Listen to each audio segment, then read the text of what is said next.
I was dozing in and out of sleep, the events of the day playing on a loop in my head, the unexpected layover, the kind driver who had found me the perfect place to stay, and the warmth of the cottage all swirled together in my mind, blending into a strange, sort of lucid dream. I could almost hear the crackling of the fire, feel the comforting glow of the decorations, the lights, the tree, the garlands. My family's voices echoed faintly in the background, my husband's laughter, my children's excitement over Christmas morning. It made me ache with homesickness, but at the same time I felt strangely at peace, as if I was exactly where I was supposed to be. The plane ride had been rough from the start. The weather was getting worse as we flew, and I was finally roused from my dozing by a sudden jolt of turbulence. My eyes snapped open, and the overhead lights flickered as the plane shook. I heard the captain's voice, calm but firm over the loudspeaker, announcing that we were making an unscheduled landing at Shannon Airport until the conditions improved. A murmur of concern rippled through the cabin, but there was nothing to do except wait and hope for the best. When we finally touched down, I felt an immediate sense of relief. We were on solid ground, and though I knew it meant I wouldn't be home in time for Christmas, I couldn't help but feel grateful. It wasn't long before I found myself in a car with a local driver, a kind man who seemed to sense my exhaustion and disappointment. He assured me he knew just the place where I could stay, somewhere cozy and festive, a place that would make the most of an unexpected Christmas in Ireland. The cottage was exactly as he had described it, charming, warm, and decked out for Christmas.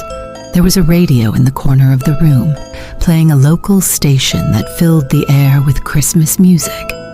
The original holiday renters had canceled at the last minute, and now it was mine.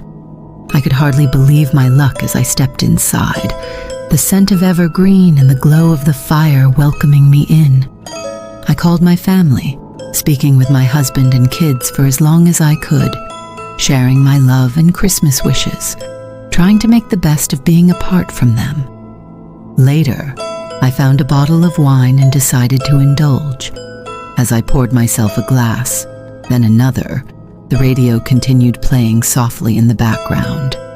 The DJ announced an old classic popular in America, and soon an old-time rendition of "I'll Be Home for Christmas" faded in.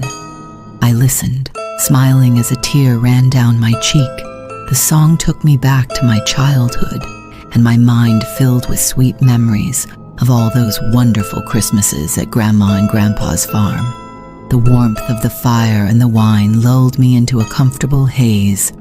I sat back, letting my eyes drift shut, the crackling of the fire and the flickering shadows wrapping around me like a blanket. As I drifted, the crooner's voice faded into static. The radio dial seemed to turn on its own, and I could hear the sound of it moving through several stations, snippets of different songs, a burst of fiddles, a man's voice speaking in Gaelic, a choir singing softly, all blending together into a strange, almost hypnotic medley. Suddenly the room went silent.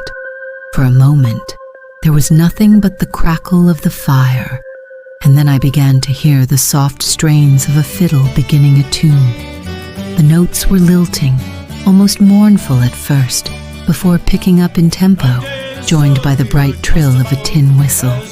Irish instruments, playing old-time Christmas carols. Something in the room had changed. The air felt different, heavier somehow, and the shadows seemed to move in ways that didn't quite match the flickering of the fire. I opened my eyes slowly, and for a moment I thought I was still dreaming. Figures were forming around me, ethereal, shimmering in the dim light. I blinked, trying to clear my vision, but they didn't fade. Instead, they grew more distinct, their faces familiar in a way that made my heart ache. I saw the smiling eyes of my daughter Sarah in an old woman's kind face. My son's infectious laugh tumbled merrily out of a tall, skinny lad. Between puffs on a clay pipe, I saw glimmers of each of my family members, their likenesses and mannerisms echoing through the faces and gestures of these spectral figures. They were my ancestors. I knew it as surely as I knew my own name. They came because I couldn't be with my husband and children that night. They came to celebrate with me, to remind me that I had come home for Christmas, back to Ireland where it all began. They gathered around, their presence filling the small cottage with a warmth that went beyond the fire in the hearth. One of them began to sing, a soft carol that I recognized from my childhood, and soon the others joined in. The music was gentle, hauntingly beautiful. I closed my eyes, feeling a tear slip down my cheek as I listened. When I opened them again, it was a beautiful Christmas morning. The sunlight streamed through the windows, and I smiled as I gazed across a snowy field, pondering over the night's events. On the mantel, I noticed an old photograph that I had originally missed, one that seemed to show all the faces I had seen the night before. My heart skipped a beat, and in that moment I realized that I really did make it home for Christmas. And it wasn't a dream.